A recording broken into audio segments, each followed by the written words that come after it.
حسین یا حسین ہمیں حسین منانا بہت ضروری ہے. الشیطان الرجیم بسم اللہ الرحمن الرحیم الحمد للہ رب العالمین الحمد للہ الذی هو الاول والآخر والظاہر والباطن وله الملك وله الحمد يحيي ويميت ويميت ويحيي وهو حي لا يموت بيده الخير وهو على كل شيء قدير والصلاة والسلام على النبي الأمي القرشي الهاشمي المكي المدني الأبتحي التهامي العبد المؤيد والرسول المسدد المصطفى الأمجد المحمود الأحمد حبيب إله العالمين سيدنا ومولانا أبي القاسم محمد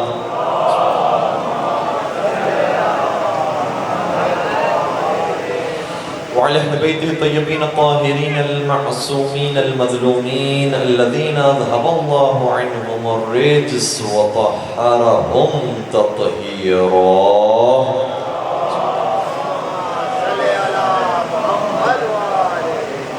ولعنة الله على أعدائهم أجمعين. أما بعد فقد قال الله تبارك وتعالى في محكم كتابه المجيد وفرقانه الحميد بسم الله الرحمن الرحيم كنتم خير أمة أخرجت للناس تأمرون بالمعروف وتنهون عن المنكر وتؤمنون بالله. درود پڑھ دیجئے محمد وآلہ.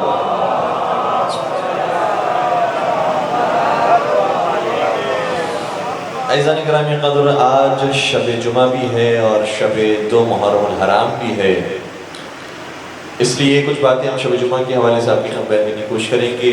شب جمعہ شب دعا ہے، شب مغفرت مرحومین ہے، اور ساتھ ساتھ شب زیارت امام حسین ہے، شب امام زمانہ علیہ السلام ہے. روایت کا جملہ یہ ہے کہ المتوقع لظہورہ، جمعہ کا دن وہ ہے کہ جس میں امید ہے کہ زمانے کے امام ظہور فرمائے. اس لیے یہ آمادی کا دن، تیاری کا دن، زمانے کے امام کو یاد کرنے کا دن بھی ہے. اور چونکہ ہم ہر کربلا کے اندر زمانے کے امام کا ذکر کرتے ہیں، جب ہم زیارت کربلا بھی پڑھ رہے ہوتے ہیں، زیارت امام حسین پڑھ رہے ہوتے ہیں، تو یہ بھی کہہ رہے ہوتے ہیں ساتھ میں کہ یا لیتنی کنت معکم فافوز فوزا عظیما، کاش میں بھی کربلا میں ہوتا تو میں بھی شہداء کربلا کے ساتھ کامیاب ہو جاتا. تو یہ کاش بتا رہا ہے کہ یہ حسرت ہمارے اندر موجود ہے، یہ تڑپ ہمارے اندر موجود ہے، یہ بے چینی ہمارے اندر موجود ہے. اس کا مطلب اگر دوبارہ سے موقع ملا کہ ولی خدا کی ہمراہی میں ہم جہاد کریں تو ہم تیار ہیں، زمانے کے امام ظہور فرمائیں گے اور ہم ان کی نصرت کے لیے تیار ہوں. اور پھر زمانے کے امام کے لیے کئی مرتبہ مناسبت امام حسین کے ساتھ ہمیں نظر آتی ہے. خود وہ جملہ کہ جو سرکار 8ویں امام حضرت علی رضا علیہ السلام نے شاہ فرمایا ہے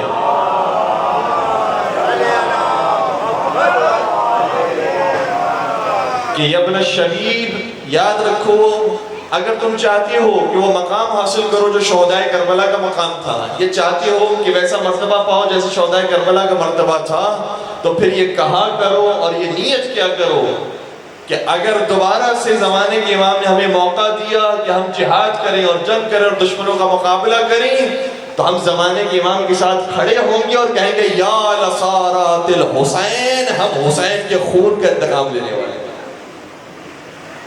تو یہ رات شب زمانے امام زمانہ بھی ہے، شب امام حسین بھی ہے، شب زیارت امام حسین بھی ہے. اور یہ رات وہ ہے کہ وہ شب دعا بھی ہے، مانگنے کی رات بھی ہے. آج کی رات دعائے کمیل پڑھنا چاہیے، کل کی صبح دعائے ندوہ پڑھنی چاہیے. اور ان دونوں کے اندر بھی کتنا خوبصورت تعلق ہے. دعائے کمیل میں اہل بیت نے بتایا ہے خدا کیا ہے، اور دعائے ندبہ میں خدا نے بتایا ہے اہل بیت کیا ہے. اسی لیے تو ہم دعا میں کہتے ہیں این الحسن و این الحسین این ابناء الحسین صالح بعد صالح و صادق بعد صادق. کہاں ہے امام حسین، کہاں ہے امام حسن، کہاں ہے حسین کی اولاد جو ایک کے بعد دوسرے معصوم تھے، ایک کے بعد دوسرے صادق تھے، ایک کے بعد دوسرے صالح تھے. کہاں ہے وہ ہستیاں؟ تو ہمیں اہل بیت کی معرفت کروائی ہے دعائیں ندبہ نے، اور اہل بیت نے خدا کی معرفت کروائی ہے دعائیں کمیل میں. جب دعائیں کمیل میں میرے مولا فرماتے ہیں یا سریع الرضا اغفر لمن لا يملك الا الدعاء فانك فعال لما تشاء یا من اسمہ دوا و ذکرہ شفا. اے وہ ذات جو اپنے بندوں سے بہت جلدی راضی ہو جاتی ہے، تیرا وہ بندہ حاضر ہوا ہے جس کے پاس کچھ نہیں ہے سوائے دعا کی. اپنے اس بندے کو معاف کر دے جس کے ہاتھ خالی ہے، جس کا دامن خالی ہے، وہ تیرے پاس آیا ہے. یہ کون کہہ رہا ہے؟ یہ وہ کہہ رہا ہے کہ جو مشکل کشائے کائنات ہے.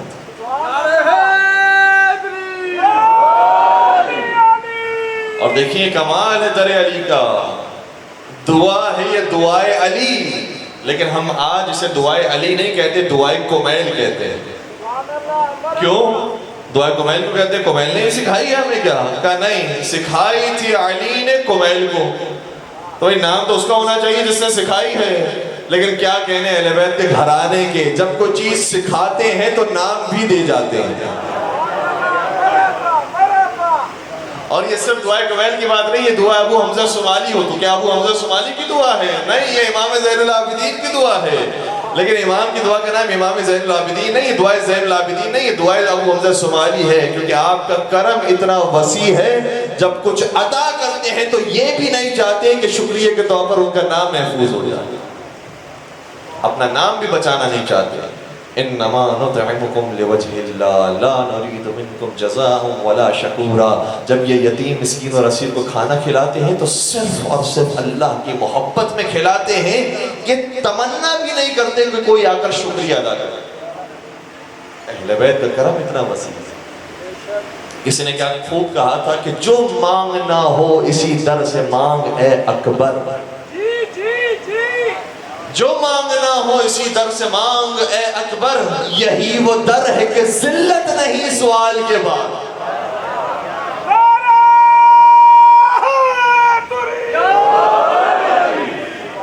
اور ہوتے ہیں جو ڈونیشن دینے کے بعد، صدقہ نکالنے کے بعد، پیسے دینے کے بعد بار بار بتاتے رہتے ہیں. بلکہ آج کل کا زمانہ تو وہ ہے کہ نیکی کر اور فیس بک پہ ڈال. تو آج تو تصویریں دکھانا، نام بتانا، اپنی حیثیت بتانا یہ ضروری ہوتا ہے. لیکن مولا کا طریقہ کار یہ تھا کہ جب دیا کرتے تھے تو ایسے دیتے تھے کہ پتہ ہی نہیں چلتا تھا کہ دینے والا کون ہے. اور اسی طریقے سے آپ کی دعائیں ایسی ہیں، اپنا نام نہیں، جو لے جانے والا ہے اس کا نام رکھوا دیتے تھے. یہ دعا دعائے کمیل کے نام سے، دعا ابو حمزہ صومالی کے نام سے. اور پھر آج کی رات مانگنے کی دعوت ایسی ہے کہ پانچویں امام حضرت امام محمد باقر علیہ السلام شاہ فرماتے ہیں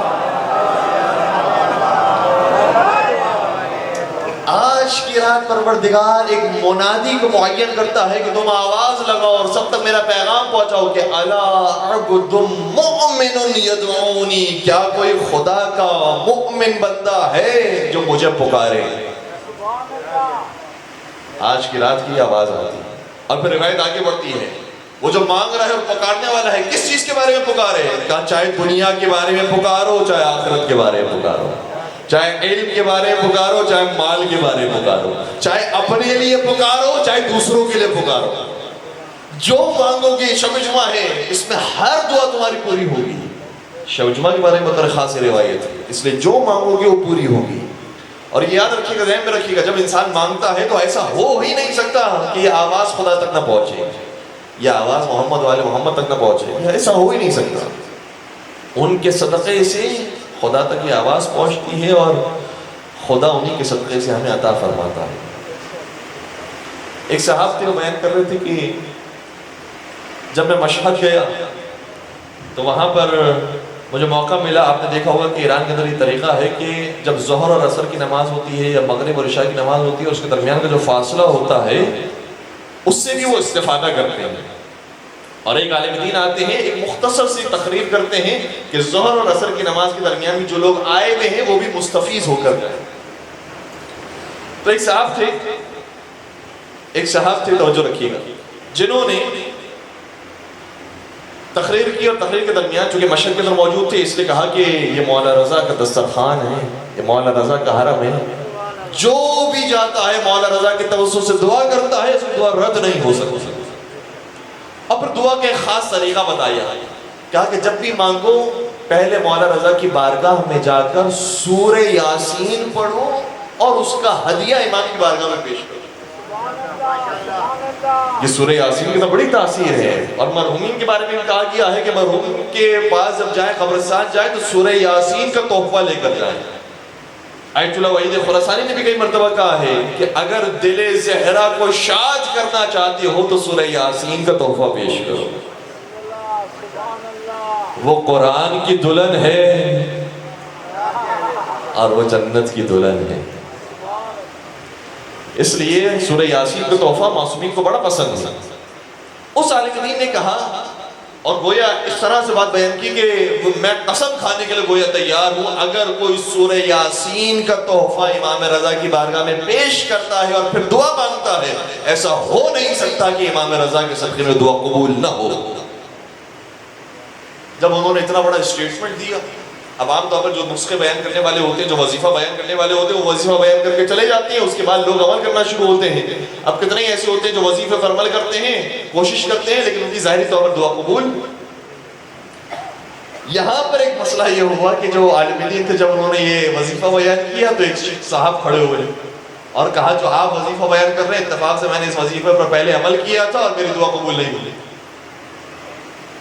اب یہ پریشان ہو گئے، یہ تو لینے کے دینے پڑ گئے، میں تو آیا تھا کہ وہ نصیحت کرنے کے لیے ہے۔ اب یہ سوچنے لگے جلدی جلدی جواب کو کہ دعا کبھی ظاہری طور پر رد ہو جاتی ہے لیکن وہ محفوظ رہتی ہے، بعد میں آپ کو اس کا کوئی عوض مل جاتا ہے یا آپ کی آخرت میں دعا قبول ہو جاتی ہے۔ اب یہ سوچ رہے تھے جواب کو، جواب دینے کی کوشش کر رہے تھے، اس نے اپنی بات کو جاری رکھا۔ اس نے کہا کہ ٹھیک ہے میری دعا قبول نہیں ہوئی، لیکن خواب میں امام رضا تشریف لائے اور امام رضا نے اگر یہ بیان فرمایا کہ تو جو ہم سے مانگ رہا ہے وہ چیز پوری ہو ہی نہیں سکتی۔ کچھ چیز انسان ایسی مانگ رہا ہوتا ہے کہ پوری ہو ہی نہیں سکتی، اور کبھی کبھار ایسی دعا ہماری ہوتی ہے جو ہمارے فائدے میں کسی کے نقصان میں ہے، تو بھائی وہ بھی مومن ہے، وہ بھی دعا مانگ رہا ہے، ایسا نہیں ہوگا کہ اس کی دعا رد کر دی جائے ہماری دعا قبول ہو جائے۔ وہ بھی بندہ خدا ہے، وہ بھی مومن ہے، وہ بھی محب اہل بیت ہے۔ اس لیے کہا کہ وہ جو تو دعا مانگ رہا ہے وہ دعا پوری ہو ہی نہیں سکتی، لیکن اگر تیری دعا پوری نہیں ہو رہی ہے تو کیا تو پھر ہمارے دربار میں آنا چھوڑ دے گا؟ توجہ رکھیے گا، اگر تیری ظاہری طور پر دعا قبول نہیں ہو رہی تو تو دربار میں آنا چھوڑ دے گا؟ کیا سورہ یاسین ہمیں ہدیہ کرنا چھوڑ دے گا؟ ہمیں سلام کرنا چھوڑ دے گا؟ ہمارے پاس آ کر زیارت پڑھنا چھوڑ دے گا؟ یاد رکھ، تو نے جو سورہ یاسین مجھے ہدیہ کیا ہے وہ میں نے قبول کیا ہے، تو نے جو زیارت پڑھی ہے اس کا سلام کا جواب میں نے دیا ہے، اور ہم پسند کرتے ہیں تو بار بار اسی طریقے سے آتا رہے، سورہ یاسین کا صدقہ پیش کرتا رہے، ہمارے پاس سلام بھیجتا رہے۔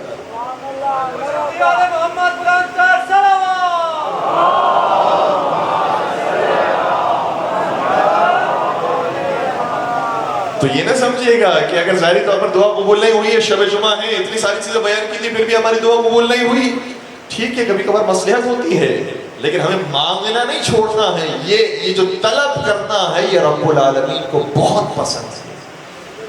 میں آپ کی خدمت میں آیت پیش کر رہا ہوں، کسی عالم کا جملہ پیش نہیں کر رہا، آیت ہے یہ قرآن کریم کی کہ قُلْ مَا يَعْبَأُ بِكُمْ رَبِّي لَوْلَا دُعَاؤُكُمْ، خدا اپنے بندے پر نظر کرم نہیں کرتا اگر یہ بندہ اس کی خدمت میں دعا نہیں پہنچاتا۔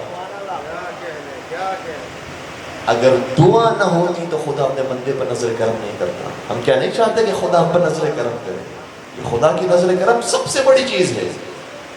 خدا کی نظر کرم کا مطلب کیا ہے؟ خدا کی نظر کرم کا مطلب یہ ہے کہ اب 1,24,000 انبیاء کی آپ پر نظر کرم ہے، پھر اس کا مطلب یہ ہے کہ مقرب ملائکہ کی آپ کے اوپر نظر کرم ہے، پھر مطلب یہ ہے کہ 12 اماموں کی آپ پر نظر کرم ہے، 14 معصومین کی آپ پر نظر کرم ہے، تمام شہداء کی، صالحین کی، بندگان خدا کی آپ کے اوپر نظر کرم ہے. کیوں؟ جب خدا کی نظر کرم ہم پر آ جائے تو ساری خدائی کی نظر کرم بھی ہم پر آ جائے. اس لیے مانگنا ہمیں نہیں چھوڑنا ہے، دعا کرنا ہمارا فریضہ ہے. اور میں ایک اور نسخہ آپ کی خدمت کر رہا ہوں، چونکہ شب جمعہ ہے، جو رزق کی پریشانی مبتلا ہے بدرخواست ان کے لیے میں عرض کر رہا ہوں. ایک دعا ہے، ویسے تو کبھی بھی مانگی جائے انشاءاللہ قبول ہوگی، اور بہت بہترین دعا ہے. اس کا ترجمہ ہی اتنا خوبصورت ہے. سورہ طلاق کی آیت نمبر 2 اور 3 ہے. آپ سورہ کے نام سے نہ گھبرائیے گا.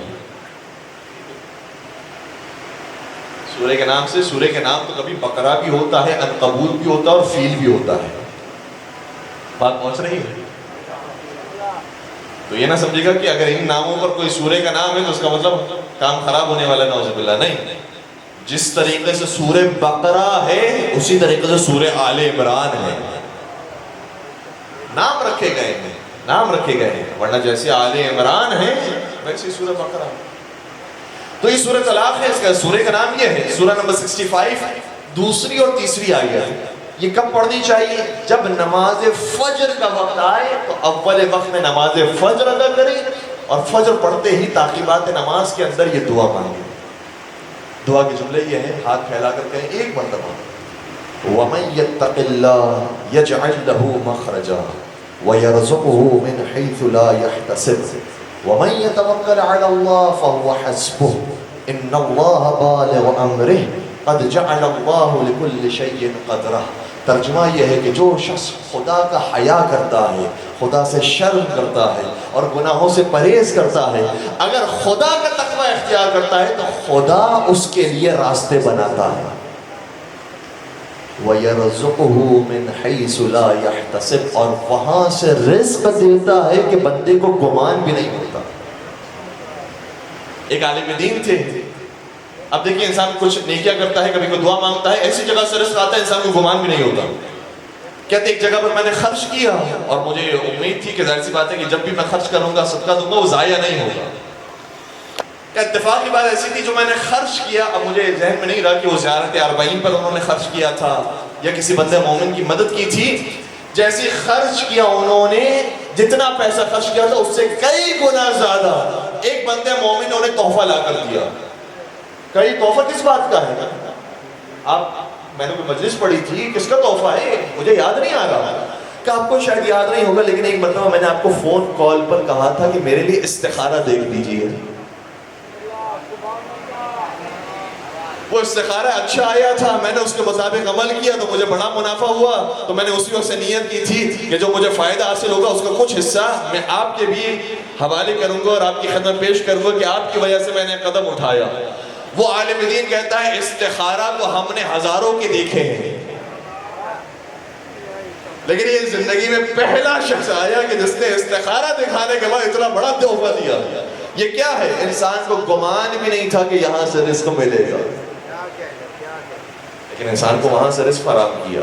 تو ایسا نہیں کہ کوئی آسمان سے پھٹ جائے گا اور ہماری دیواریں پھٹ کر کوئی رزق آئے گا، نہیں، کسی نہ کسی ذریعے سے آئے گا. لیکن انسان کو ہوش و حواس میں بھی نہیں ہوگا کہ اچھا یہ بھی میری پیمنٹ باقی تھی، یہ تو میں بھول چکا تھا.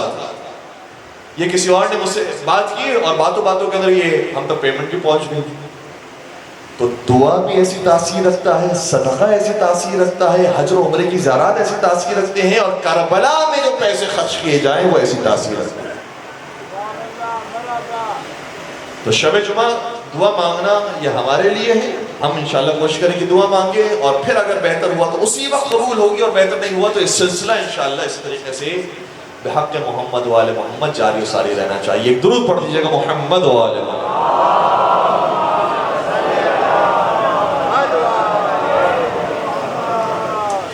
پھر شب جمعہ کے حوالے سے ایک اور بات بھی عرض کروں اور اس کے بعد پھر میں اپنے موضوع کے ساتھ بھی جڑ جاتا ہوں. دیکھیے گا، محسوس کیجیے گا. محمد بلند کر صلوات.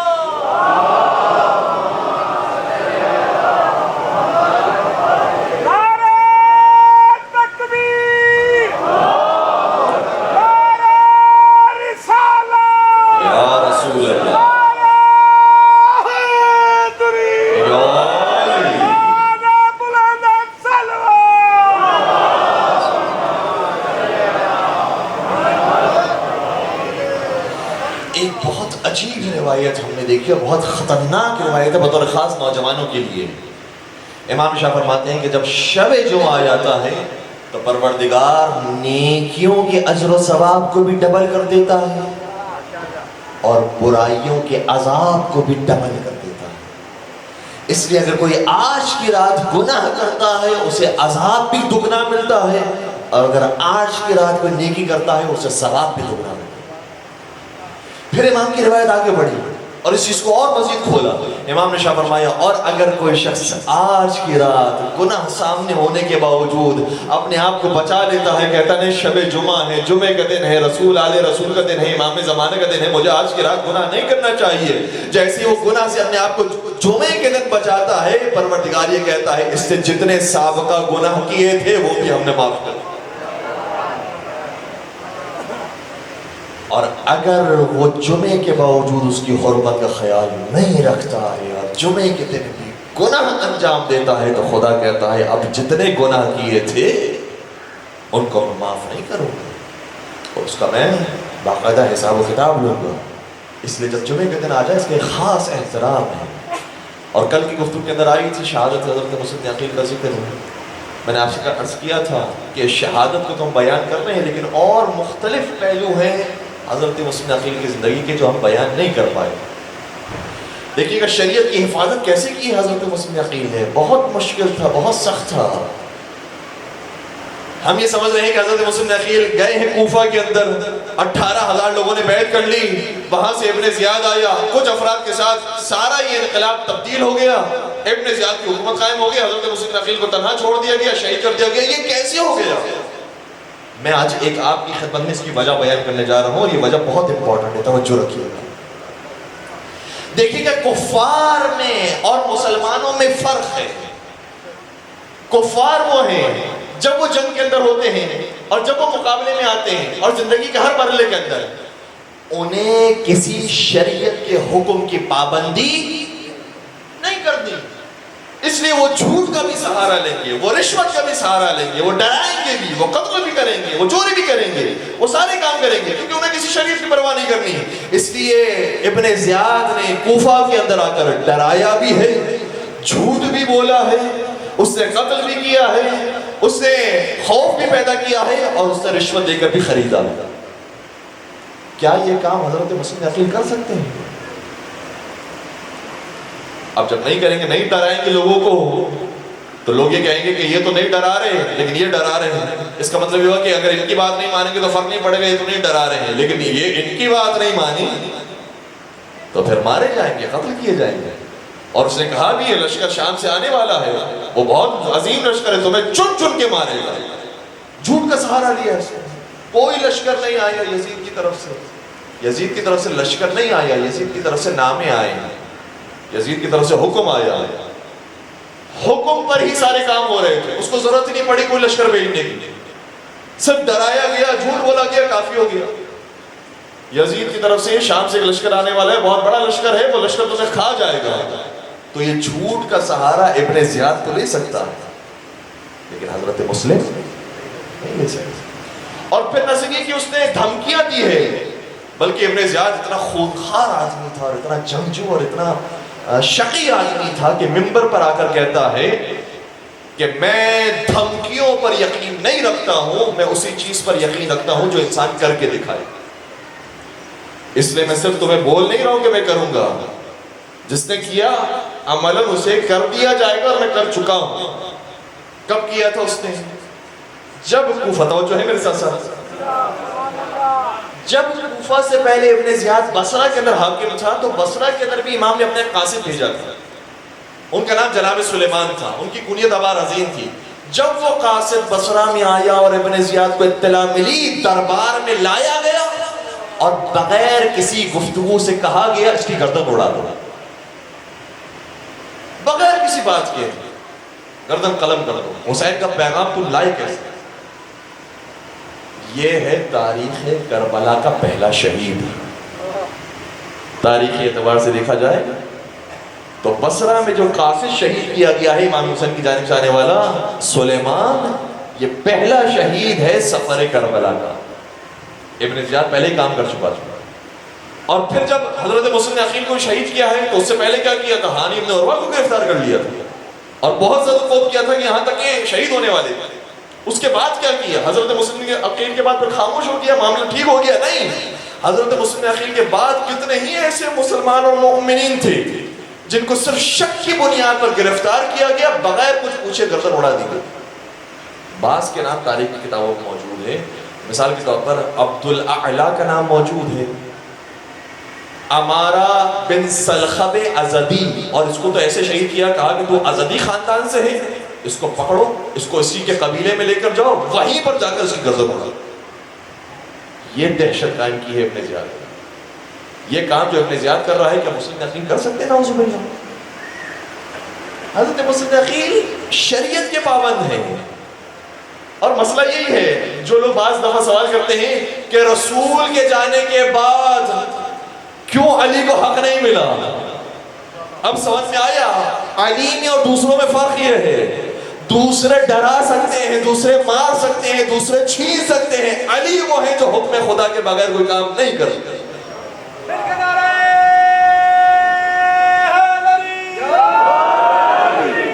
کسی نے کیا خوب کہا تھا کہ نبی کے بعد تو رہبر بنا دیے، لیکن کہیں غدیر سا ممبر ملے تو لے آؤ. اور کسی نے کہا علی کو یوں ہی تو مولا نہیں کہا ہم نے، علی کے ٹکڑوں پہ دونوں جہاں پلتے ہیں. توجہ، علی کے ٹکڑوں پہ دونوں جہاں پلتے ہیں، علی کے کفش ہی افضل ہے تیری خلافت سے. کفش کہا جاتا ہے نالین کو، نالین مبارک جوتیاں، کہ علی کے کفش ہی افضل ہیں تیری خلافت سے. کیوں؟ کیونکہ وہ جہاں بھی چلے راہ حق پہ چلتے ہیں.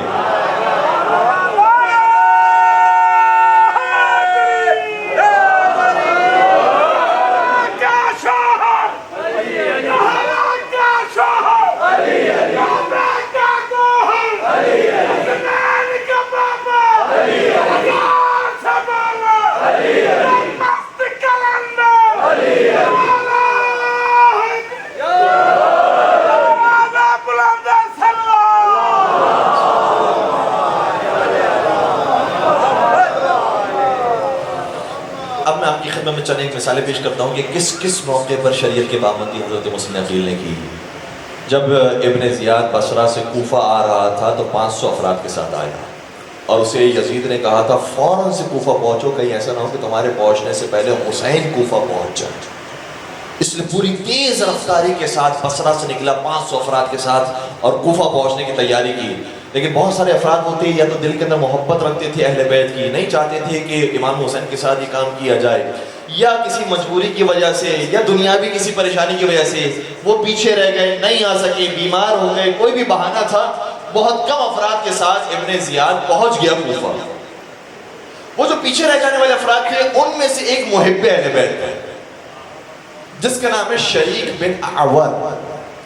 میں نے آپ کی خدمت بیان کیا تھا کہ ہمارا موضوع ہے انکہی تاریخ کربلا. ایک کربلا کی تاریخ تو وہ ہے جو آپ سنتے آئے ہیں اور وہ بھی منتقل ہونی چاہیے، لیکن وہ ایک تاریخ بھی ہے جو محفوظ ہے کتابوں کے اندر، لیکن ہمارے یہاں اس کا ذکر ذرا کم کیا جاتا ہے. شریک بن اعور جو کوفہ پہنچا، ابن زیاد کو اطلاع ملی. ابن زیاد نے کہا کہ میرا بندہ تھا یہ کہاں پر ہے؟ بتایا گیا یہ ہانی ابن عروہ کے گھر میں ہے. ہانی ابن عروہ کا گھر بہت وسیع و عریض تھا، مہمان نواز تھے، ہر ایک کو اپنے گھر میں جگہ دیا کرتے تھے، ہر ایک کا استقبال کیا کرتے تھے، ہر ایک کا خیال رکھا کرتے تھے. اس لیے شریک بن اعور ہانی ابن عروہ کے گھر میں. اور مزے کی بات یہ تھی کہ اس موقع پر مسلم ابن عقیل بھی ہانی ابن عروہ کے گھر میں تھے. شریک بن اعور نے کہا ابھی ابن زیاد میری عیادت کرنے آئے گا کیونکہ میں بیمار ہوں، میری عیادت کرنے ابھی ابن زیاد آئے گا. جب ابن زیاد یہاں پہنچ جائے تم پیچھے پردے کے چھپے رہنا، میں جب آواز دوں گا موقع مل جائے گا آ کر قتل کر دینا. ہانی نے کہا کہ یہ قتل و غارت گری میرے گھر میں نہ ہو تو بہتر ہے، کیونکہ میرا گھر ایسا ہے جو سب کے لیے کھلا رہتا ہے. کوئی ایک مسئلہ کھڑا ہوگا، میں نہیں چاہتا کہ اس کی وجہ سے دوسرے لوگ میرے گھر میں آنے سے کترائیں اور دور ہو جائیں. اگر قتل کرنا چاہو میں بالکل راضی ہوں کہ اس کو مار دیا جائے، لیکن کسی اور جگہ پر مارا جائے، میرے گھر کے اندر یہ کام نہ کیا جائے. ابھی یہ بات ہو رہی تھی، ہانی کو کہا کہ بھائی اتنا بڑا ظالم ہے، اس کو ماریں گے، ابھی نہیں ماریں گے تو کب ماریں گے؟ اگر یہ قابض رہا تو حسین ابن علی کو یہ بہت تنگ کرنے والا ہے اور حسین ابن علی کی شاید شہادت کا سبب بن جائے۔ ابھی یہ گفتگو ہو رہی تھی، اتنے میں دروازے پہ دستک ہوئی، دیکھا تو ابن زیاد اپنے ساتھیوں کے ساتھ موجود تھا۔ ہانی کو کہا آنے کی اجازت ہے؟ ہانی نے کہا بالکل آنے کی اجازت۔ ابن زیاد اندر آیا، شریک بن عامر سے ملاقات کی۔ شریک بن عامر سے جب ملاقات کر رہے تھے، مسلم بن عقیل پیچھے ہی کسی حجرے کے اندر موجود تھی، پردے کے پیچھے موجود تھی۔ شریک بن عامر نے محسوس کیا موقع بہت اچھا مل گیا ہے، ایسے کچھ اشعار پڑھے، کیونکہ صراحت کے ساتھ نہیں کہہ سکتے کہ اس کو مار ڈالوں گا، ایسے کچھ اشعار پڑھے جس سے اشارہ مل گیا مسلم کو کہ اب حملہ کر دو۔ لیکن مسلم نے حملہ، پھر دوسرے شعر پڑھے، موقع بہت اچھا ہے، ضائع نہ کرو، حملہ کرو۔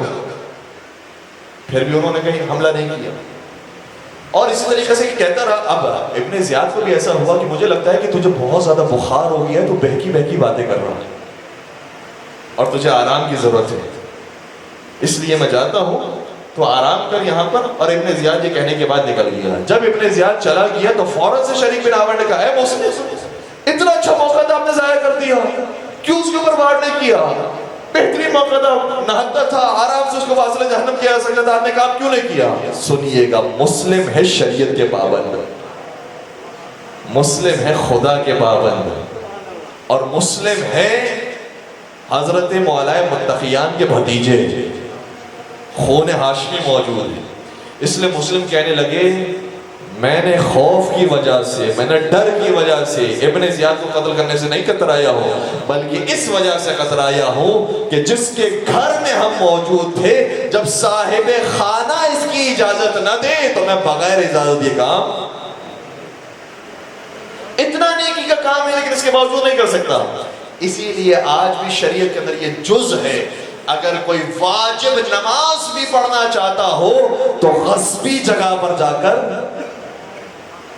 اسی لیے ہم کہتے ہیں کہ وہ اور ہوتے ہیں کہ جو کبھی زمین کو چراتے ہیں، کبھی باغ کو چراتے ہیں، اور وہ اور ہوتے ہیں کہ جو کبھی مال عطا کرتے ہیں، کبھی انگوٹھی زکوٰۃ میں ادا کرتے ہیں۔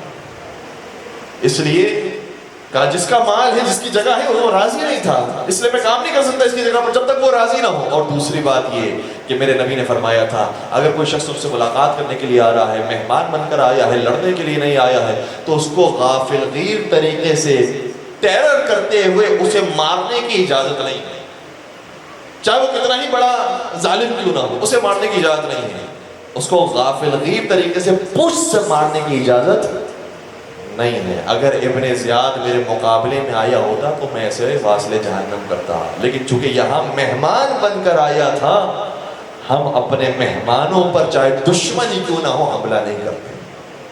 سبحان اللہ، سبحان اللہ، کیا کہنے آپ کے۔ اور وہ بنت رسول تھی، جب دربار میں گئی تھی تو چاہے کچھ بھی کہہ رہی تھی اور کچھ بھی مانگ رہی تھی، کم از کم جس کے دربار میں آئی تھی اتنا تو احترام کرتے کہ اس بنت رسول کہنے کے لیے آئی ہے، جو کہہ رہی ہیں وہ دے دیا جائے، لیکن اس بات کی پرواہ نہیں کی گئی۔ تو جناب مسلم عقیل نے اس موقع پر شریف کا خیال رکھا۔ پھر جناب مسلم عقیل جب جہاد کرتے ہیں، جہاد کرتے کرتے آپ کے لمحائے مبارک زخمی ہو جاتے ہیں اور کٹ جاتے ہیں اور خون جاری ہو جاتا ہے، اور جنگ کے بعد آپ کو پیاس کی شدت محسوس ہوتی ہے۔ جب ابن زیاد کے دربار میں گرفتار کر کے لایا جاتا ہے تو وہاں پر پانی پیش کیا جاتا ہے، جیسے ہی آپ پانی کو اپنے دہن کے قریب کرتے ہیں، پانی سارا خون آلود ہو جاتا ہے۔ حضرت مسلم کہتے ہیں دوسرا پانی لے کر آؤ۔ جب دوسرا پانی لایا جاتا ہے پھر وہ خون آلود ہو جاتا ہے، پھر وہ تیسرا پانی لاتے ہیں، پھر وہ خون آلود ہو جاتا ہے۔ کہتے ہیں کہ اے مسلم کوئی حرج نہیں ہے، ابھی آخری لمحات ہے تمہارے، پی لو یہ پانی۔ کہ میرے نبی نے بیان فرمایا تھا وہ پانی جس کے اندر خون چلا جائے وہ پانی مؤمن کے لیے پینا جائز نہیں ہوتا۔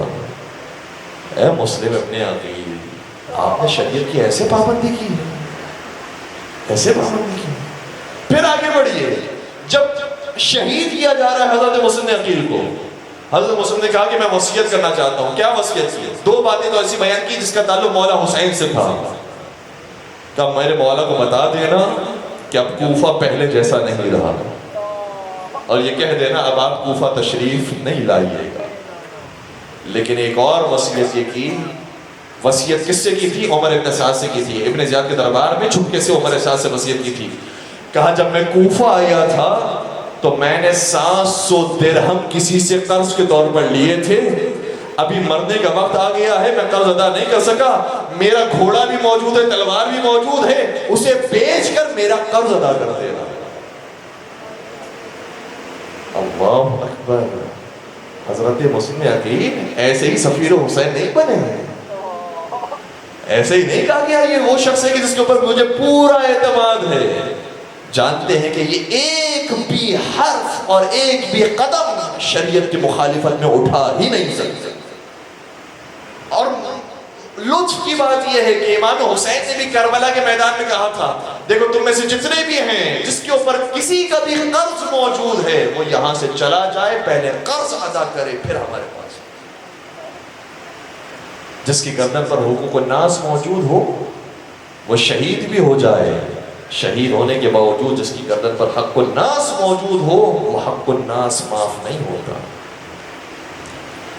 پروردگار ہم سب کو شہادت کا درجہ نصیب فرمائے، لیکن ابھی شہادت سے پہلے جو ہماری نمازیں ہیں، ہمارا گریہ ہے، ہماری عزاداری ہے، انشاءاللہ پروردگار یہ ساری چیزیں قبول فرمائے، لیکن یہ سب وہ ہیں جو حق اللہ کے اندر شامل ہوتی ہیں، حق اہل بیت کے اندر شامل ہوتی ہیں، یہ شریعت کی حصے کے اندر شامل ہوتی ہیں، لیکن وہ جو دوسروں کا حق ہماری گردن پر موجود ہے اگر وہ چرایا ہے، اپنی بہن کا حق کھایا ہے، اپنی بیٹی کا حق کھایا ہے، اپنے رشتہ دار کا حق کھایا ہوا ہے، چاہے پھر کتنی ہی شہادتیں مل جائیں، کتنی ہی عبادتیں کر لیں، جب تک حق الناس گردن پر موجود ہے معافی ملنے والی۔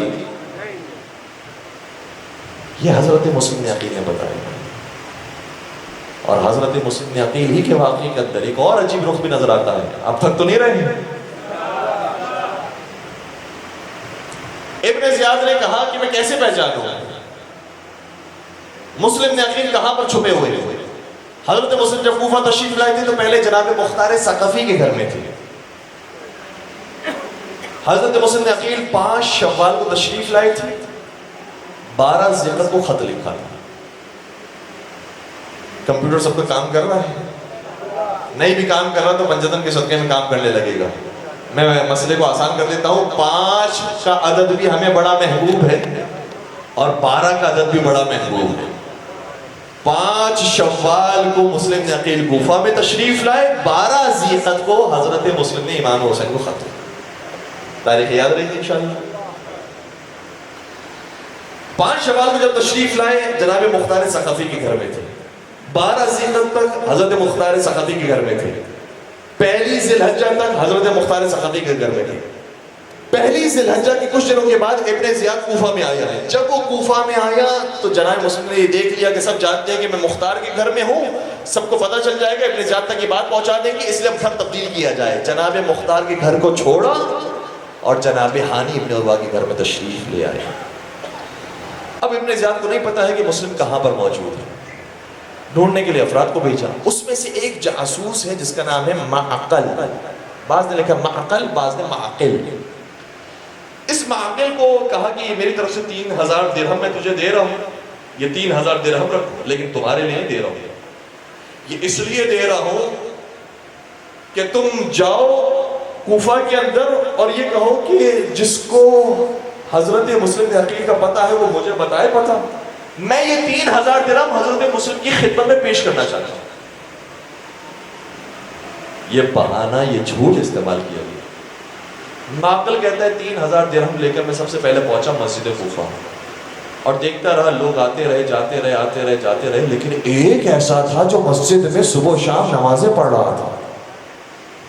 میں نے کہا ہو نہ ہو یہ علی کا شیعہ ہے، یہ علی کا چاہنے والا ہے، کیونکہ میں نے سنا ہے کہ علی والے وہ ہوتے ہیں جو نمازیں بہت پڑھتے ہیں، علی والے وہ ہوتے ہیں جو خدا کا عشق بہت رکھتے ہیں، سجدے بہت کرتے ہیں۔ علی بھی 1000 رکعت نماز پڑھا کرتے تھے، جو علی والے ہوتے ہیں وہ بھی بڑے نمازی ہوتے ہیں۔ اس لیے اس کے قریب آ کر بیٹھ گیا، کہا کہ ماشاءاللہ آپ کی کیا نمازیں، خدا آپ کی نمازوں کو قبول فرمائے۔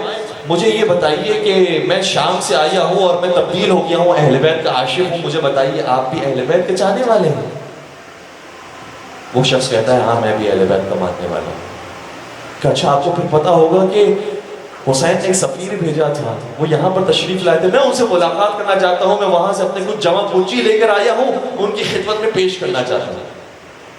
کہ تو نے یہ کیسے پہچانا کہ میں سفیر حسین کو بھی جانتا ہوں، اور تو نے یہ کیسے پہچانا کہ میں اہل بیت کا چاہنے والا ہوں، یہ کیسے پہچانا تو نے؟ ہماری تو پہلی ملاقات ہو رہی ہے۔ اس نے کہا کہ میرے پاس صرف ایک نشانی ہے کہ جو علی والا ہوتا ہے وہ اس خلوص کے ساتھ نماز پڑھتا ہے۔ سنیں گے یہ کون تھے کہ جن سے ملاقات ہوئی؟ یہ وہ تھے کہ جن کو دنیا مسلم ابن اوسجہ کہتی ہے۔ یہ مسلم ابن اوسجہ تھے، اور مسلم ابن اوسجہ نے بھی بہت ذمہ داری کا ثبوت دیا۔ کہا میں آج تو تیری ملاقات نہیں کروا سکتا، لیکن میں کوشش کروں گا کہ کل تیری ملاقات کروا دوں۔ کیوں؟ تاکہ ایک دن پوری اچھے طریقے سے سوچ لے جو ملنے والا ہے وہ سچا بھی تھا یا کوئی جاسوس تھا۔ سوچا، بہت غور و فکر کیا، لیکن کوئی بات سمجھ میں نہیں آئی، اور وہ اگلے دن پہنچ گیا معقل، اس نے کہا کہ آپ نے کہا تھا کہ میری ملاقات کروائیں گے، میں بہت بے چین ہو رہا ہوں، میں بہت تڑپ رہا ہوں مسلم نقی سے ملاقات کرنے کے لیے، میری ایک ملاقات کروا رہے، ایک دیدار چاہتا ہوں۔ مسلم سے اوسجہ اس کی باتوں میں آ گئے، وہ سمجھے کہ واقعی محب اہل بیت ہے، اس کا ہاتھ تھاما اور لے کر گئے مسلم ابن عقیل کے پاس۔ اور جب یہ شخص مسلم ابن عقیل کے پاس پہنچا ہے تو نہ صرف یہ کہ مسلم ابن عقیل کی زیارت کی ہے، بلکہ ان افراد کو بھی پہچان کیا جو مسلم ابن عقیل کے ساتھ کھڑے تھے۔ ابو سمامہ سیدابی کو بھی پہچان کیا، حبیب ابن مظاہر کو بھی پہچان کیا، جتنے عاشقان اہل بیت تھے جو موجود تھے سب کو پہچان کیا، اور اتنا رویا ہے حضرت مسلم عقیل کے پاس، اتنا خوش ہوا ہے حضرت مسلم کو دیکھنے کے بعد، کہتا ہے کہ بس میری زندگی مل گئی، میری آپ کی زیارت ہو گئی، میں آپ کی خدمت میں تحفہ لے کر آیا ہوں، پیش کرنا چاہتا ہوں، اور پھر میں چاہتا ہوں کہ چونکہ میں شام سے آیا ہوں، میرا یہاں پر کوئی گھر بار بھی نہیں ہے، تو میں کیا آپ کے پاس زیادہ ٹائم کے لیے بیٹھ سکتا ہوں؟ یہ ساری چیزیں، سارا جھوٹ کا جھوٹ بولتا جا رہا ہے، اور اس کے بعد جتنے افراد ہیں وہ سب اس کی بات سمجھتے جا رہے ہیں، مانتے جا رہے ہیں، یہاں تک کہ اجازت مل گئی کہ یہ روزانہ آئے اور ہمارے ساتھ آ کر بیٹھے اور گفتگو میں شریک ہو جائے۔ 3 دن یہ شخص آیا، چوتھے دن ابن زیاد نے ہانی ابن عروہ کو دربار میں بلایا اور کہا کہ تو نے اس شخص کو پناہ دی ہوئی ہے جو ہمارا دشمن ہے؟ ہانی کہتے نہیں۔ اچھا، معقل کو سامنے پیش کیا، تو ہم سے چھپاتے ہو؟ اس نے ساری چیزیں تمہارے گھر کی دیکھ لی اور جانتا ہے کہ کون کون شخص تمہارے گھر میں آتا ہے، اگر تم نے خود مسلم کو ہمارے سپرد نہیں کیا تو تمہیں مار دیں گے۔ جناب ہانی نے کہا کہ میں اپنے مہمان کو مہمان بنانے کے بعد تیرے سپرد نہیں کر سکتا۔ تو کہا تجھے مار دیا جائے گا؟ کہا مجھے مارتے ہو تو مار دو، قتل کرتے ہو قتل کر دو، لیکن میں مہمان کو تمہارے حوالے نہیں کروں گا۔ اور ابن زیاد کو پھر غصہ آیا، چھڑی اٹھائی اور اتنا زد و کوب کیا کہ جناب ہانی ابن عروہ کا سر زخمی ہو گیا اور ناک ٹوٹ گئی اور ناک سے خون جاری ہو گیا، اور قریب تھا کہ وہ شہید ہو جاتے۔ حکم دیا گیا کہ انہیں زندان میں بند کر دیا جائے۔ جب کوفے کے ایک قبیلے کو پتا چلا جو ان کا قبیلہ تھا، وہ آیا، اس نے کہا ہمارے سید و سردار کو مارا گیا ہے۔ اس موقع پر قاضی شرح کام آیا۔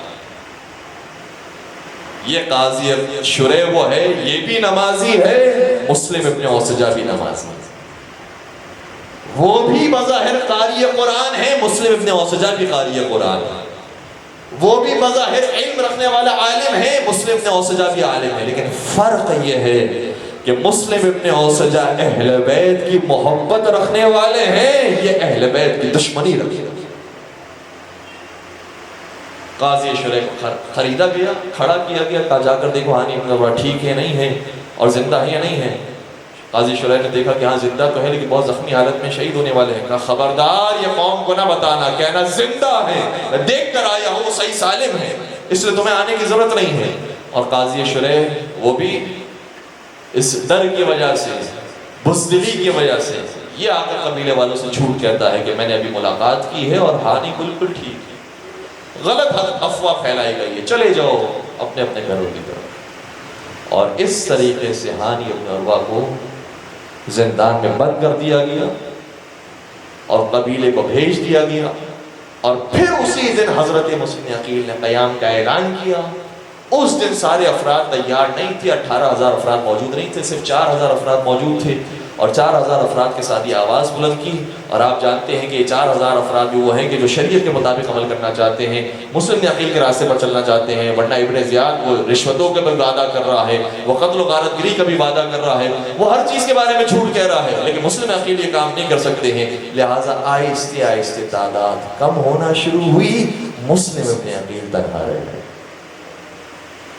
بات پہنچ رہی ہے میرے نوجوانوں تک؟ یہ وجہ ہے کہ جو اہل بیت اتنے عرصے سے مظلوم چلے آ رہے ہیں.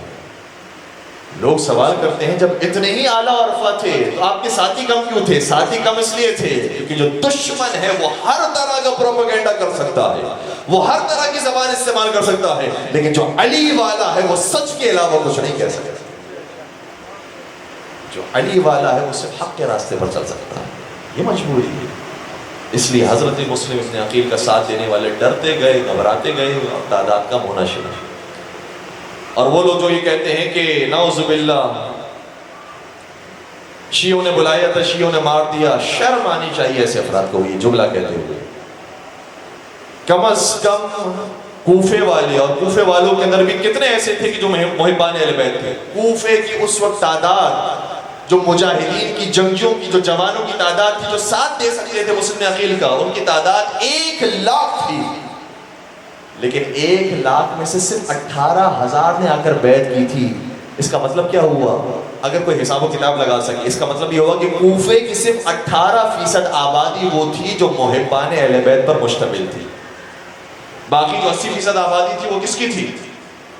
وہ بنی امیہ کی تھی, وہ خوارج کی تھی, وہ عجمیوں کی تھی, وہ کوفے کے تعصبیوں کی تھی. ان سے بھرا ہوا تھا کوفہ. اور انہوں نے خط لکھا تھا کہ اگر حسین آ گئے تو تمہاری حکومت ختم ہو جائے گی. شبز ابن ربی نے خط لکھا تھا, عمر سعد نے خط لکھا تھا. یہ سب کے سب بنی امیہ والے تھے جو کوفے کے اندر موجود تھے.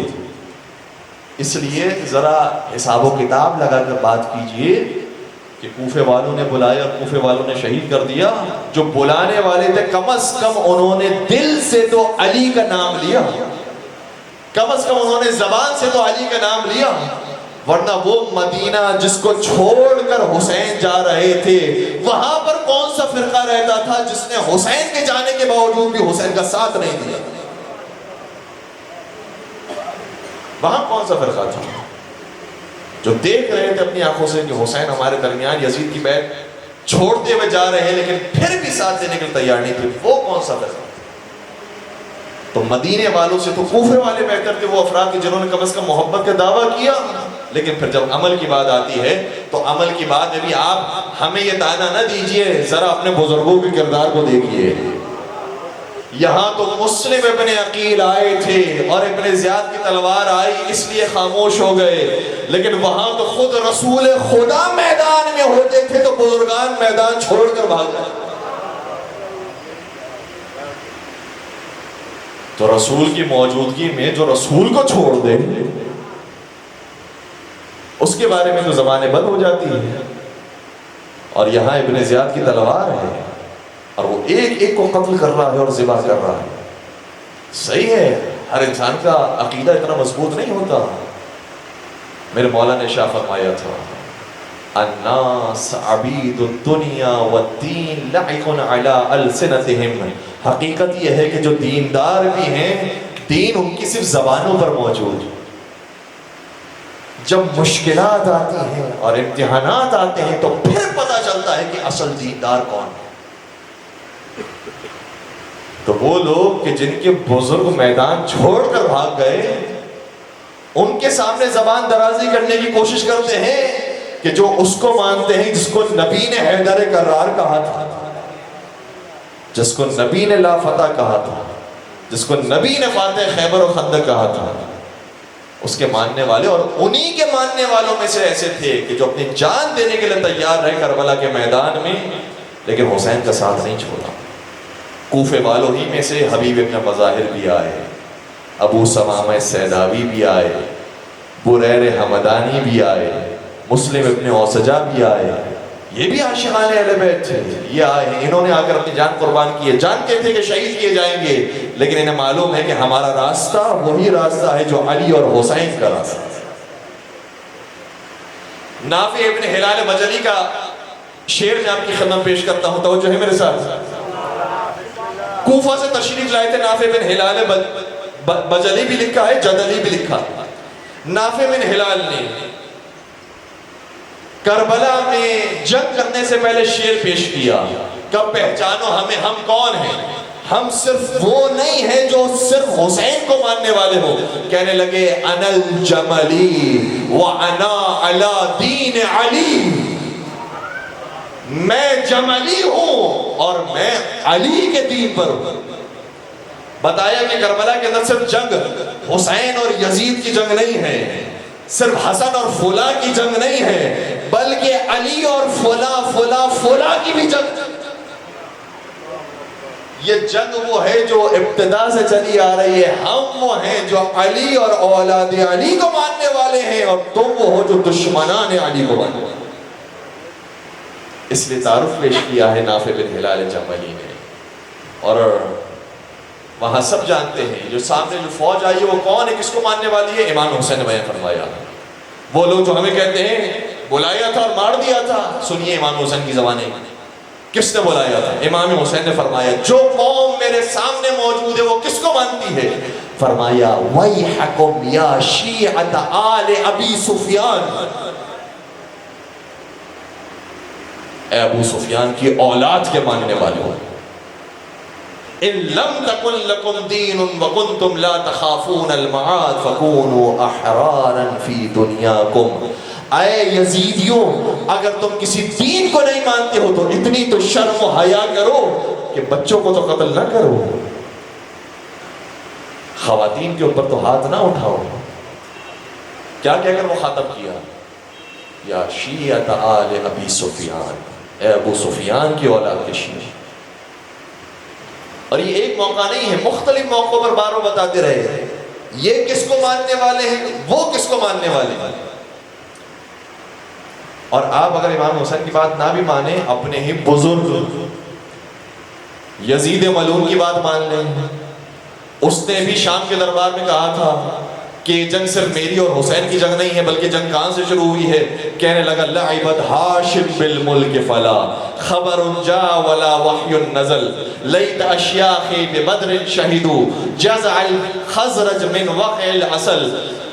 ہاشم نے یہ ڈھونگ رچایا تھا کہ ان کے یہاں نبوت آئی ہے، رسالت آئی ہے، نہ کوئی قرآن نازل ہوا تھا، نہ کوئی وحی نازل ہوئی تھی۔ یزید نے کیا کہا؟ یہ جنگ میری اور حسین کی جنگ نہیں ہے، یہ جنگ بنی ہاشم کی اور بنی امیہ کی جنگ ہے۔ بات پہنچ رہی ہے؟ یہ جنگ وہاں سے شروع ہوئی اور یہ جنگ آگے اسی طریقے سے بڑھتی گئی۔ پھر کہنے لگا یہ جنگ صرف میری جنگ نہیں ہے، بلکہ بدر میں جو ہمارے بزرگ مارے گئے تھے، اگر آج وہ زندہ ہوتے تو وہ خوش ہو جاتے کہ ان کے خون کا بدلہ میں نے ان سے لے لیا۔ کیا مطلب؟ جو بدر میں رسول اللہ کا دشمن بن کر آیا تھا، آج وہی ہے کہ جو یزید کو ماننے والے ہیں، اور جو رسول اللہ کی قوم تھی، رسول اللہ کی فوج تھی، آج وہی ہے کہ جو حسین کو ماننے والے ہیں۔ کربلا میں واضح ہو گیا صرف حسین اور یزید کا مقابلہ نہیں ہے، حسینیت کا یزیدیت سے مقابلہ۔ بات پہنچ رہی ہے؟ مل کر ایک باوزر بلند درود پڑھ دیجئے محمد و آلہ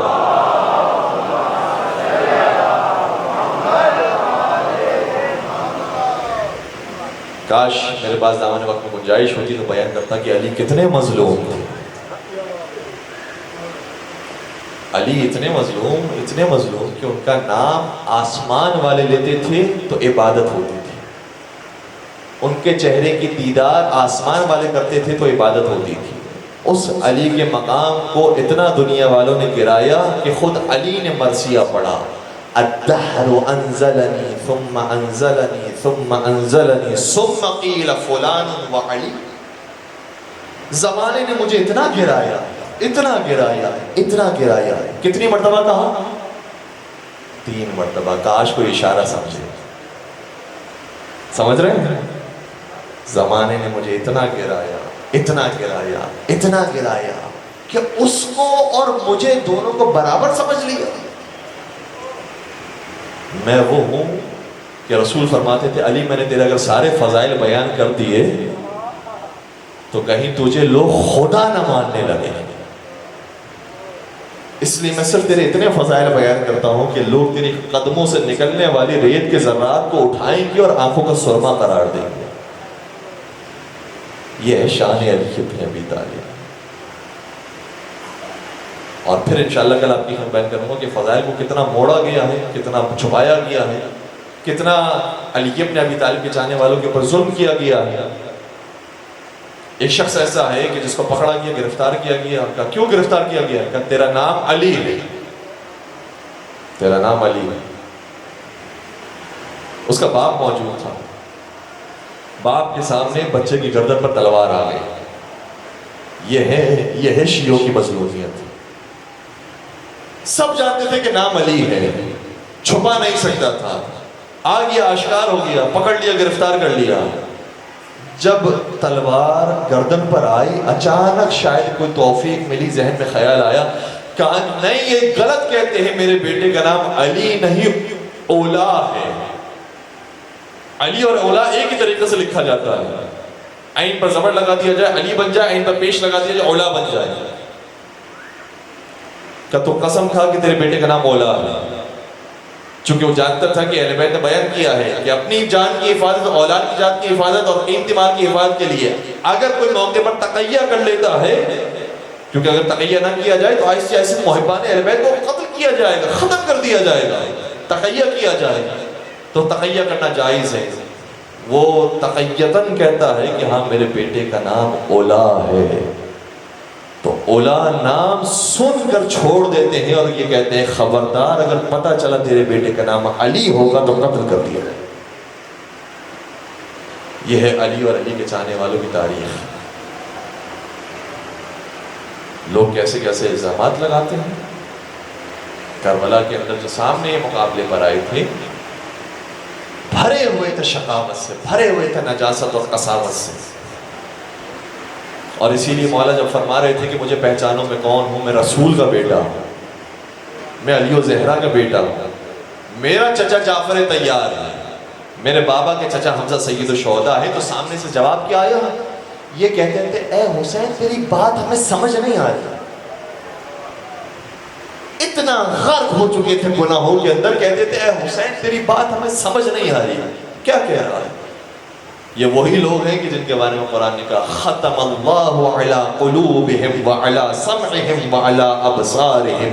یہ وہی لوگ ہیں کہ جن کے دلوں پر خدا نے مہر لگا دی، نہ انہیں کچھ سنائی دیتا ہے، نہ انہیں کچھ دکھائی دیتا ہے۔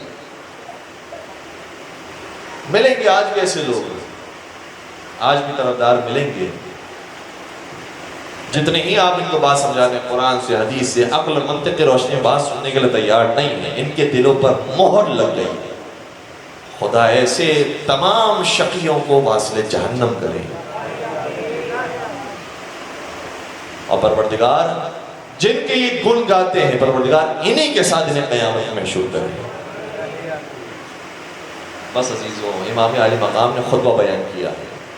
آج مجھے کہا گیا ہے کہ 2 محرم کی شب آ گئی، 2 محرم کی آج رات ہے، شب تو 3 محرم کی لگ گئی، تو امام کی کربلا تشریف آوری کی کچھ مسائل بیان کیجیے گا۔ میں کیا بیان کروں؟ یہ زمین وہ نہیں ہے جس میں صرف حسین تشریف لائے ہیں، یہ زمین وہ بھی ہے کہ جہاں پر نوح علیہ السلام بھی آئے تھے، ابراہیم علیہ السلام بھی آئے تھے، اسماعیل علیہ السلام بھی آئے تھے، یعقوب علیہ السلام بھی آئے تھے، یوسف علیہ السلام بھی آئے تھے، سلیمان علیہ السلام بھی آئے تھے۔ اور روایتیں کہتی ہیں سلیمان علیہ السلام کا جب قالین اڑتا تھا تو ایک سرزمین ایسی آئی جہاں پر قالین ہلنے لگا، لرزنے لگا۔ جناب سلیمان نے کہا پروردگار میں گر جاؤں گا، کیا مجھ سے کوئی خطا ہو گئی ہے؟ کہ نہیں تجھ سے کوئی خطا نہیں ہوئی ہے، لیکن جس زمین پر تو آ گیا ہے اس زمین کو کرب و بلا کہتے ہیں۔ سلیمان علیہ السلام نے سوال کیا کہ کرب و بلا یہ کون سی سرزمین ہے؟ کہا یہ وہ سرزمین ہے جہاں میرا پیارے رسول کا پیارا نواسا 3 دن کا بھوکا پیاسا شہید کیا جائے گا۔ سلیمان علیہ السلام کے یہ جملے سننے کے بعد آنکھوں میں آنسو آ گئے۔ حضرت سلیمان نے حسین پر گریہ کیا، یزید پر لعنت بھیجی۔ حضرت عیسیٰ علیہ السلام کی سواری یہاں سے گزری، حضرت موسیٰ علیہ السلام کی سواری یہاں سے گزری، حضرت ابراہیم علیہ السلام کی سواری گزری۔ سواری گزری ہے، سواری نے گرا دیا، حضرت ابراہیم کو چوٹ لگی، خون جاری ہوا۔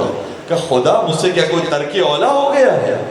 خدا کی طرف سے آواز ہے، نہیں ابراہیم تجھ سے کوئی ترک اولا نہیں ہوا۔ کہا پھر اس جانور نے مجھے کیوں گرایا، کیوں زخمی کیا؟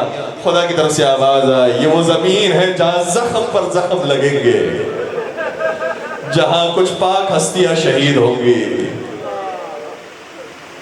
کہا کون سی ہستیاں شہید ہوں گی؟ کہا میرے آخری رسول کا نواسہ اسی سرزمین میں مارا جائے گا۔ کہا کون مارے گا؟ کہا اس کا نام یزید ہوگا۔ ابراہیم علیہ السلام نے یزید پر لعنت بھیجی، حسین پر گریہ کیا۔ مجھے یہاں پر ایک جملہ اور بھی کہنے دیجئے۔ ابراہیم علیہ السلام نے شہادت امام حسین سے پہلے گر کر ماتم کیا ہے۔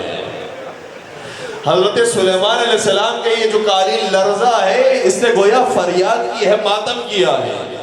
اور اگر کسی کو ماتم پھر بھی سمجھ میں نہ آئے، گریہ پھر بھی سمجھ میں نہ آئے، ولادت امام حسین کے وقت نبی اکرم کی آنکھوں سے آنسو جاری ہوئے ہیں۔ کہا آپ کیوں رو رہے ہیں؟ کہا جبرائیل نے مجھے آ کر خبر دی ہے میرا یہ حسین کربلا میں 3 دن کا بھوکا پیاسا مارا جائے گا۔ وہ کربلا جس کے بارے میں آدم کو معلوم ہے، نوح کو معلوم ہے، ابراہیم اسماعیل کو معلوم ہے، یعقوب و یوسف کو معلوم ہے، سلیمان کو معلوم ہے، سارے نبیوں کو معلوم ہے، محمد مصطفیٰ کو معلوم ہے، علی مرتضیٰ کو معلوم ہے، فاطمہ زہرا کو معلوم ہے، حسن مجتبیٰ کو معلوم ہے۔ کیا اس کربلا کے بارے میں حسین کو معلوم نہیں ہوگا؟ لیکن آ کر سوال کرتے ہیں اس زمین کو کیا کہتے ہیں؟ تو کوئی آگے بڑھ کر کہتا ہے اس زمین کو غازریہ کہتے ہیں۔ کہا کوئی دوسرا نام بھی ہوگا۔ کہا اس زمین کو شط فرات کہتے ہیں۔ کہا کوئی دوسرا نام بھی ہوگا۔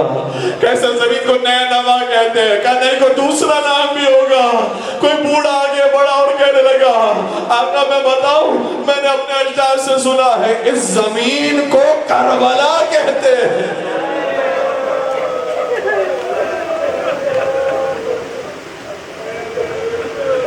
فرمانے لگے ہاذا کرب و بلا، یہ زمین کرب کی زمین ہے، یہ زمین بلا کی زمین ہے۔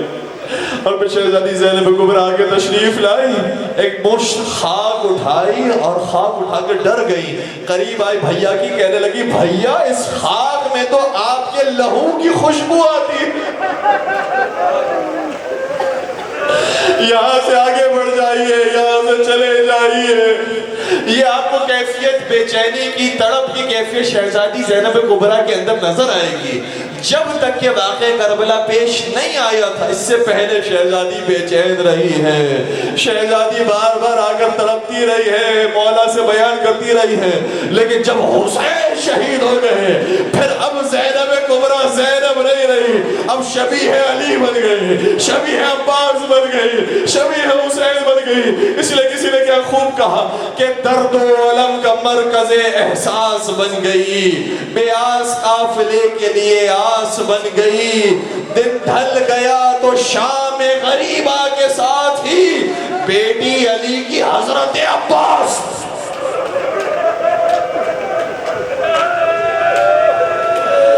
یہ بیتابی پہلے تک نظر آئے گی، اگر کہ بھائیہ یہاں سے چلے جائیے، اس سرزمین میں آپ کے لہو کی ہمیں خوشبو محسوس ہو رہی ہے، یہاں کی فضائیں مجھے پریشان کر رہی ہے، لیکن میں ہاتھ جوڑ کر آقا زادی کی خدمت میں ایک جملہ پیش کرنا چاہتا ہوں۔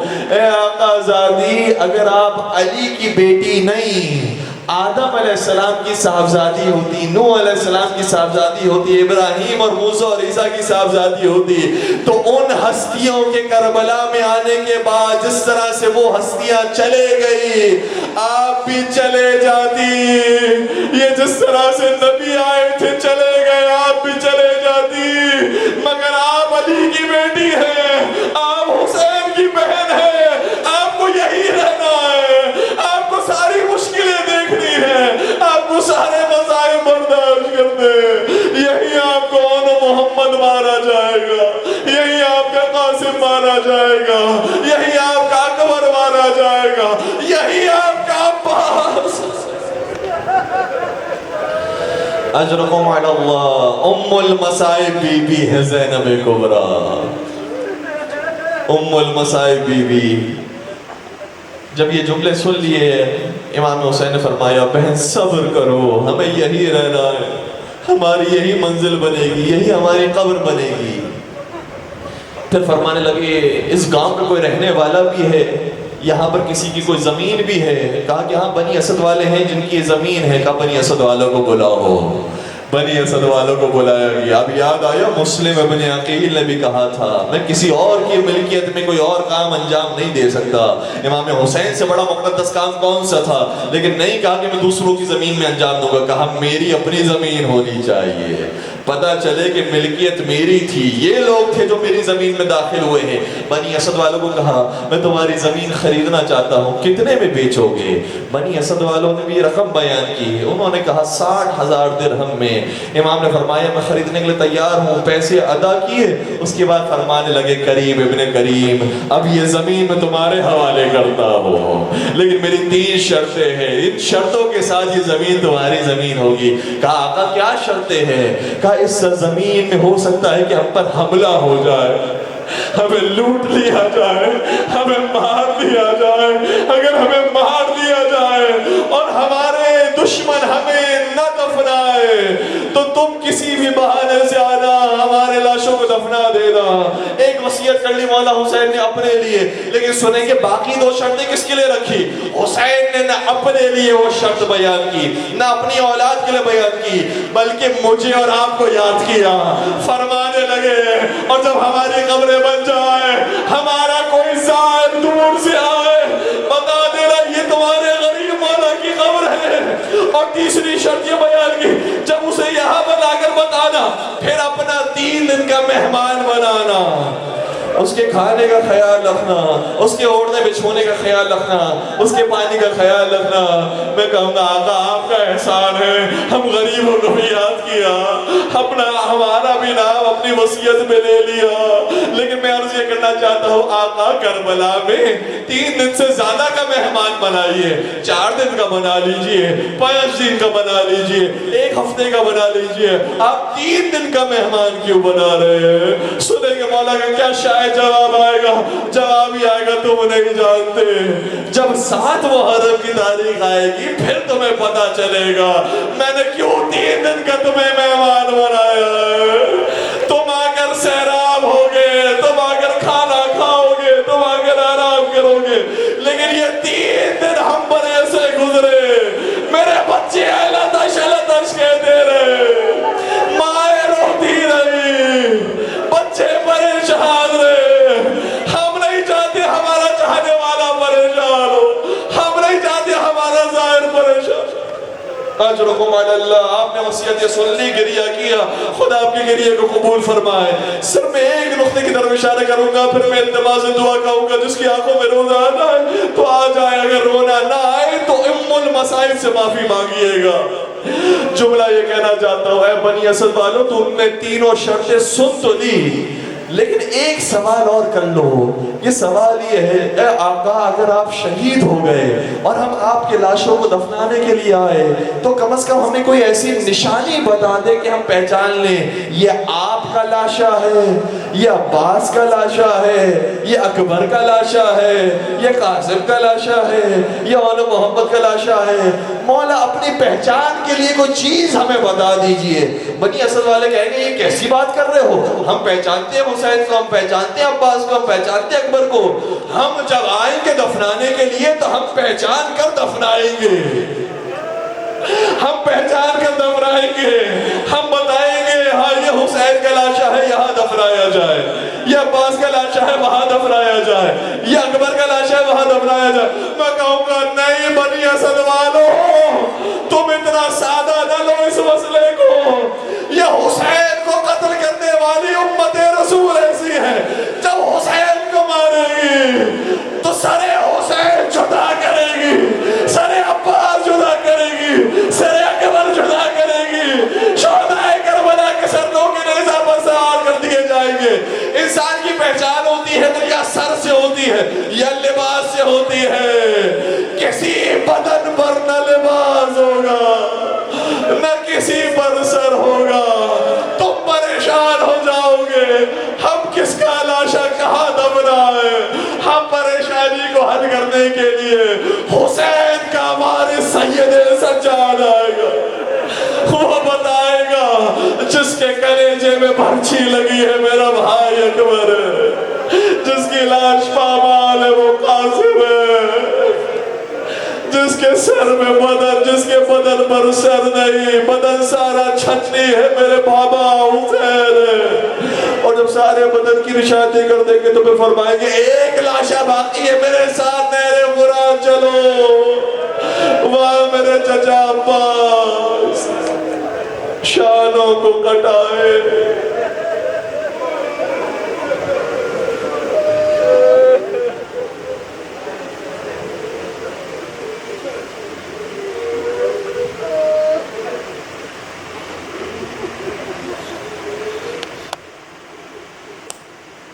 ألا ولعنة الله على القوم الظالمين وسيعلم الذين ظلموا أي منقلب ينقلبون۔ پروردگار ہمارے اس قلیل سے توسل کو اپنی بارگاہ میں قبول فرما، ہمارے تمام گناہ کبیرہ و صغیرہ کی مغفرت فرما، ان گنہگار آنکھوں سے جو آنسو جاری ہوئے رومال حضرت سیدہ کائنات میں جگہ نصیب فرما، ان آنسو کے صدقے میں شب جمعہ کے صدقے میں ہم سب کو کربلا معلیٰ کی زیارت سے مشرف فرما، اجر و عمرے کی ساتھ نصیب فرما۔